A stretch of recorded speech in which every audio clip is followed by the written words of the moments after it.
말씀이 있는 교회, 그 말씀 전하는 교회, 말씀대로 살아가는 교회, 말씀의 빛 교회.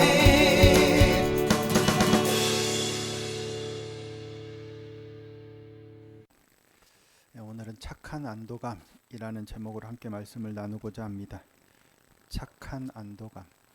여호수아서는 이 모세가 죽은 후에 여호수아가 리더가 돼서 이스라엘 백성을 이끌고 가나안 땅에 들어가는 이야기, 그래서 가나안 땅을 정복하고 정복한 그 땅을 분배하는 이야기를 기록하고 있는 게 여호수아서입니다. 모두 24장으로 되어 있죠. 여호수아서가 24장으로 되어 있는데 그 중에 1장부터 12장까지 대략 절반은 가나안 땅을 정복하는 이야기였다면 13장부터는 이제 정복한 그 땅을 분배하는 이야기를 기록하고 있습니다. 가장 먼저는 요단 동편, 모세 때 정복됐던 땅을 요단 동편 두 지파 반에게 이렇게 분배하는 이야기를 기록하고, 그 다음에 요단 서편에 레위 지파를 제외한 9개 반 지파에게 즉 가나안 땅을 분배하는 이야기가 기록되어 있죠. 그 중에 가장 먼저 누구를 기록했어요? 네, 유다 지파. 유다 지파 중에서도 갈렙 이야기를 기록하고, 유다 지파의 땅을 분배하는 이야기를 기록하고, 그 다음에 요셉 자손이에요. 요셉 자손이 에브라임 지파, 그리고 므낫세 반 지파. 므낫세 반지파는 요단 동편에서 받았고, 나머지 반지파가 요단 서편 가나안 땅에서 받았어요. 그러니까 나머지 세 개의 지파와 유다와 에브라임이 받았어요. 5개 지파가 받았어요. 몇 개 지파가 남았죠? 7개 지파가 남았습니다. 문제는 아직까지 이 7개 지파에게 땅이 배분되지 않고 있었다는 점이에요. 그래서 여호수아가 각 지파에서 3사람씩 너희가 선별해라. 그리고 그 땅을 두루 돌아다니면서 그 땅을 지도로 그려오되 7개 구역으로 나눠서 그려오라고 해요. 그렇게 사람들이 나가서 그려오니까 그 지도를 가지고 실로에 있는 하나님 여호와의 성막 앞에 가서, 하나님 앞에 가서 제비 뽑아서 각 지파에게 분배해 주는 겁니다. 이게 오늘 본문이죠. 오늘 본문은 겉으로 보면 되게 조용해요. 매우 조용한 본문이에요. 전쟁도 없고 분쟁도 없고 기적도 없어요. 그러니까 피 흘림도 없고 함성도 없어요. 하지만 어쩌면 이스라엘 백성들의 역사에 있어서 가장 위험한 순간 중에 하나가 오늘 본문입니다. 뭐가 위험할까? 왜 위험할까? 하는 겁니다. 자, 1절을 다시 한번 읽어볼까요? 1절 읽겠습니다. 시작. 이스라엘 자손의 온 회중이 실로에 모여서 거기에 회막을 세웠으며 그 땅은 그들 앞에서 돌아와 정복되었더라. 아멘. 모든 것이 갖추어졌어요. 회막이 세워졌어요. 하나님이 이미 그들과 함께 거하신다는 얘기예요. 그리고 그 땅은, 가나안은 그들 앞에서 정복되었더라라고 기록하죠. 그러니까 전쟁은 끝났어요. 그리고 지도자가 있죠. 여호수아가 있어요. 하나님이 우리와 함께 계시고 전쟁은 끝이 났고 지도자는 여전히 살아있고 모든 것이 다 완성됐어요. 그런데 자 2절, 그러나 이스라엘 자손 중에 그 기업의 분배를 받지 못한 자가 아직도 7지파라. 아직도 기업을 받지 못한 지파가 7지파예요. 2지파 반은 요단 동편에서 이미 받았고 나머지 2지파 반은 요단 서편에서 받았는데 나머지 7지파가 못 받은 거예요.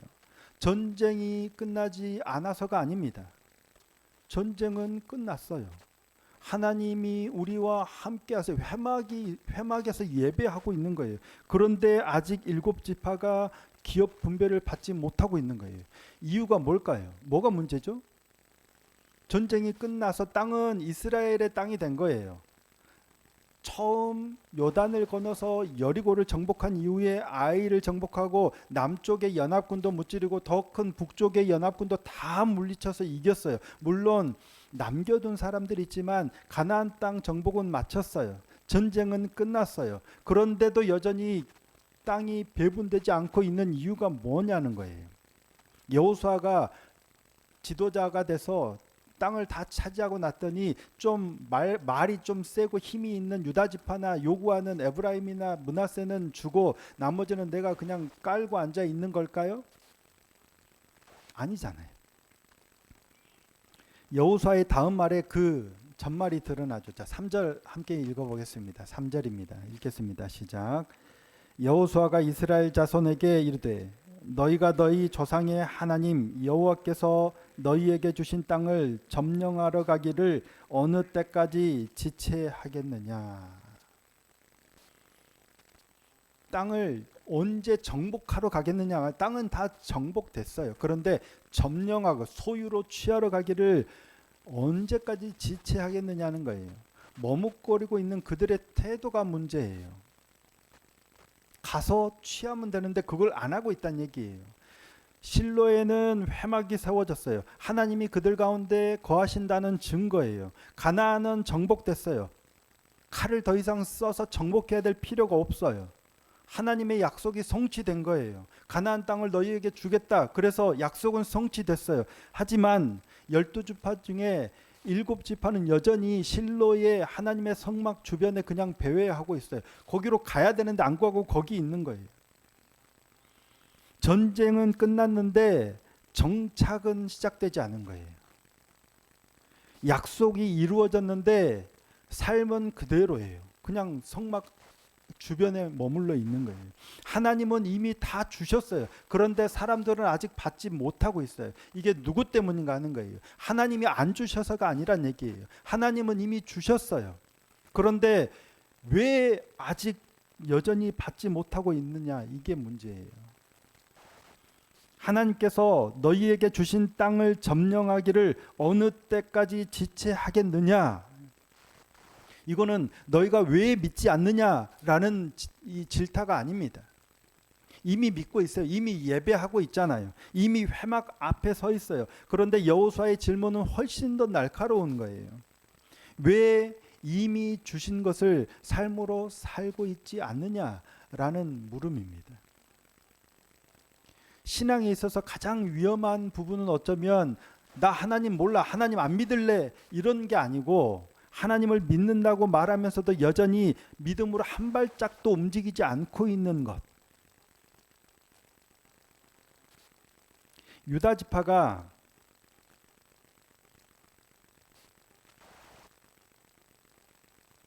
철병거 때문에 정복하지 못했죠. 그게 더 위험했어요. 에브라임 지파가 겟셀 땅을 정복하지 못한 게 더 위험했어요. 유다는 철병거 때문에 정복하지 못했지만 에브라임 지파는 노역을 시키려고 정복하지 않은 거예요. 쫓아내지 아니하였더라라고 기록해요. 어쩌면 힘이 없어서 무서워서 정복하지 못한 게 더 큰 위험 같은데, 힘이 있어도 이게 또 이득이겠네 하고 타협한 게 훨씬 더 위험했던 거예요. 그런 거예요. 그들은 표면적으로는 어쩌면 나태한 것처럼 보이죠. 가야 되는데 안 가니까 표면적으로는 나태함처럼 보이지만 그 이면에는 오늘 우리에게도 익숙한 세 가지 신앙의 함정이 있는 것처럼 보여요. 첫 번째가 뭐냐면 두려움이에요. 전쟁이 끝났다고 해서 두려움이 사라지는 건 아닙니다. 오히려 더 교묘해져요. 전쟁 앞에서는, 철병 앞에서는 두려움이 겉으로 드러나니까 우리도 인식해요. 그래서 이걸 이겨내야 한다라고 하지만 타협은 아니에요. 교묘해요. 정복은 하나님의 기적이었지만 정착은 우리의 책임처럼 느껴지는 거예요. 그러면 하나님 이미 다 주셨기 때문에 가면 되는데 뭐예요? 저 땅은 아직 가보지 않았어. 여전히 어떤 뭔가가 있어. 가서 하면 되는데 하면 뭐하다 농사도 지어야 돼, 집도 지어야 돼, 뭐도 해야 돼. 이런 두려움 때문에 나가지 못하고 있는 거예요. 아닐 것 같잖아요. 제가 여러 번 예를 들었는데 뭐 저는 아직 그런 뭐 부탁을 받아본 적이 없지만 누가 이제 교회에서 권사님이 와서 우리 딸이 시집갈 나이가 됐는데 좋은 배필을 좀 소개시켜 달라고. 그러면 제가 뭐라고 물어볼까요? 어떤 신랑감을 원하냐? 그러면 여러분 뭐라고 대답하시겠어요? 교회를 다니시는 분들은 거의 대부분 뭐 다른 건 다 필요 없고 신앙만 좋으면 돼. 그죠? 그런데 진짜 그런가요? 신앙이 좋고 인물이 볼품없고 재력이 별로 없고 직장이 별로 안 좋은 사람, 아니면 신앙은 별로 안 좋은데 인물도 좋고 직장도 좋고 집안도 좋은 사람, 어떤 사람을 소개시켜 줄까요? 우리는 신앙이면 다 돼 라고 말하지만 믿음은 믿음이고 삶은 현실이에요. 그러니까 말은 믿음이면 다 돼, 하나님이 정복해 주셔서 두려움이 없을 것 같지만 실제로 삶은 현실이라는 것, 이런 게 남아 있는 거예요. 이런 두려움이 여전히 있어요. 그렇잖아요. 우리도 믿음으로 하나님의 교회니 하나님이 다 하실 거야 믿음으로 하지만 현실 앞에서는 이런 두려움이 있는 거예요. 그래서 쉽게 발을 내딛지 못하고 있는 거예요. 이미 다 정복됐는데도 못 나가고 있는 거예요. 두 번째는 만족이라는 함정입니다. 어쩌면 더 위험한 게 이거예요. 이 정도면 뭐 됐지, 이런 안도감, 집단적 안일함이 찾아든 거예요. 이미 요단 동편도 원래는 우리 땅이 아니었는데 엄청 넓고 좋은 땅을 이미 얻었어. 그리고 두 지파 반은 큰 유다 지파나 에브라임이나 므낫세는 이미 큰 땅을 얻었어. 사실 유다 지파, 에브라임, 므낫세 지파가 가나안 거의 대부분을 차지해요. 다른 지파들의 땅 합쳐도 그거보다 더 커요. 그러니 이만큼 차지했으면 회막도 세워졌겠다, 예배도 드리겠다, 지도자도 있고 공동체도 뭐 전쟁도 없잖아요. 이 정도면 되지 않을까? 이 정도면 신앙생활 잘하고 있는 거 아닌가 하는 착한 안도감이 드는 거예요. 주일날 예배도 와서 드렸지.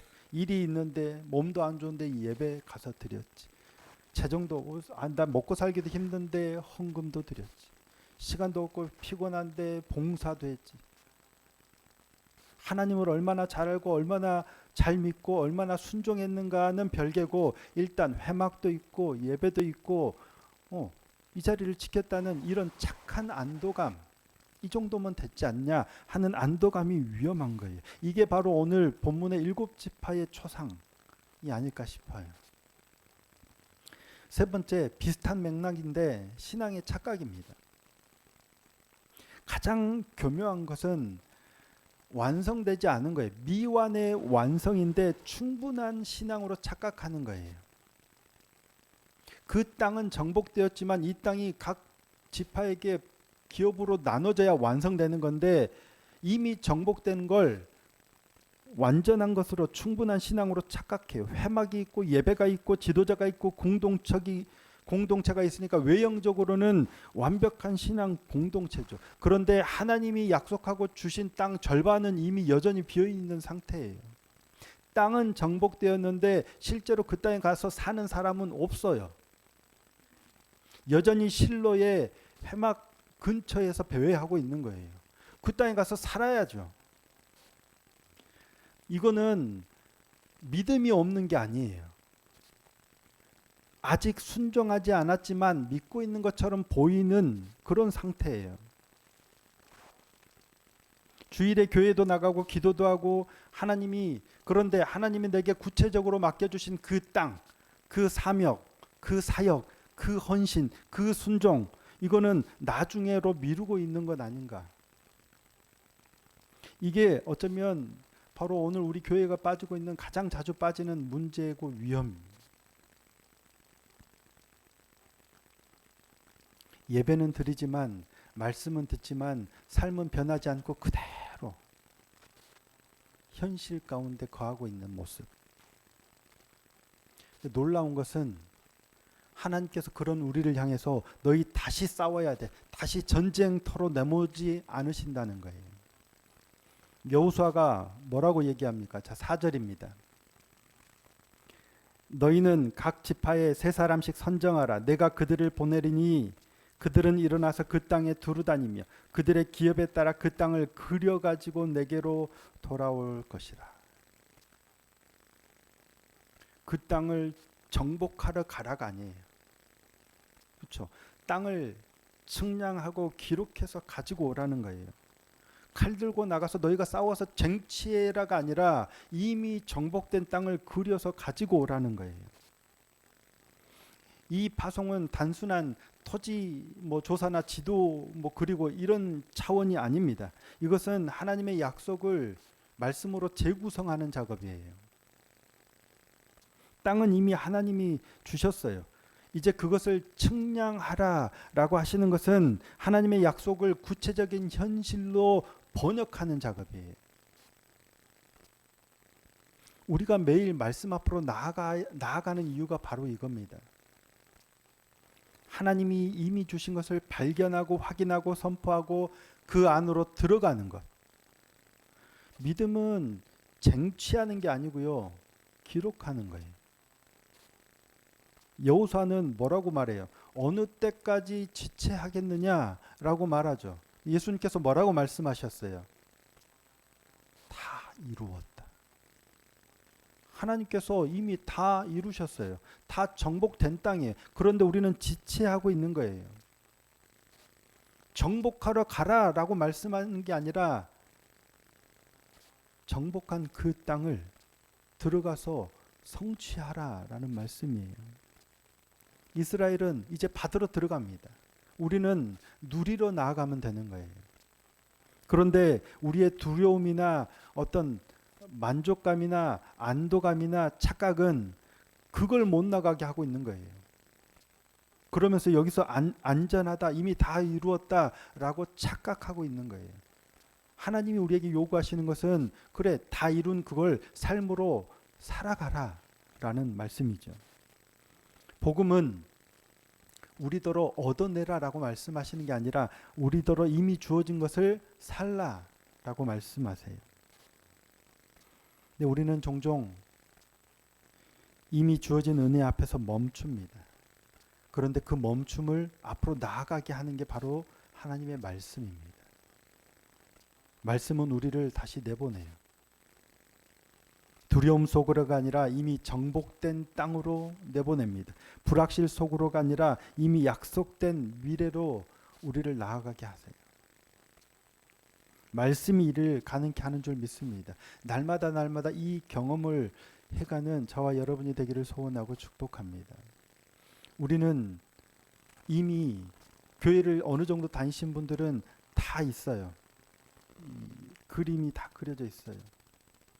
그런데 실제로 이걸 내 삶에 실제로 취하느냐 누리느냐 그 차이인데, 그걸 사탄은 계속 못하게 방해해요.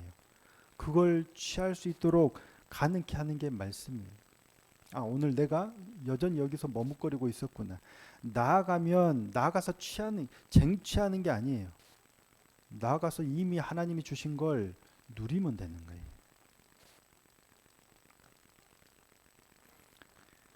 기록된 말씀을 통해서 나중으로 미루던 순종을 지금의 은혜로 바꾸는 그러한 저와 여러분의 삶이 되기를 소원하고 축복합니다.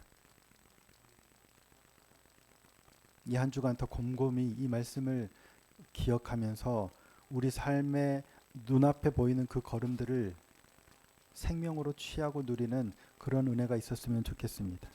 그런 놀라운 믿음의 삶을 경험하는 복된 이 한 주가 되시기를 예수님의 이름으로 축복합니다.